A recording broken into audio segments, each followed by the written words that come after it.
Le projet qui s'intitule Histoire de Prétoire a été lancé l'année dernière après que nous nous soyons rendus compte que les élèves n'avaient pas une connaissance obligatoirement très précise du fonctionnement de la justice, aussi bien actuellement que dans l'histoire. Et nous avons donc décidé de monter ce projet qui les amène à la fois à avoir des documents du passé et à voir comment fonctionne la justice aujourd'hui.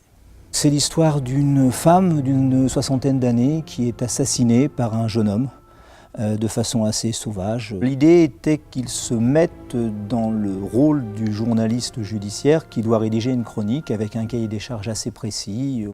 Ils avaient en fait à raconter une histoire, l'histoire du fait divers, mais à travers le déroulement du procès. La justice, c'est quelque chose qui les concerne tous les jours, mais qu'ils ne connaissent pas. Donc ça leur permet d'appréhender le monde de la justice et de mieux comprendre le monde qui les entoure.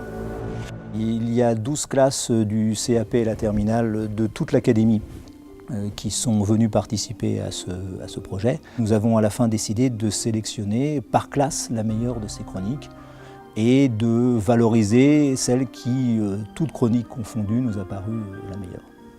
C'est quand même un honneur parce qu'il y a quand même 349 participants sur beaucoup d'autres lycées, secteurs, et donc c'est quand même quelque chose. Ça leur a appris d'abord à découvrir notre système, découvrir aussi le système, la procédure pénale qui est assez méconnue, et puis quelques lois pénales aussi qui sont pas forcément connues. Et donc voilà, donc ils ont découvert tout ce pan-là de l'éducation.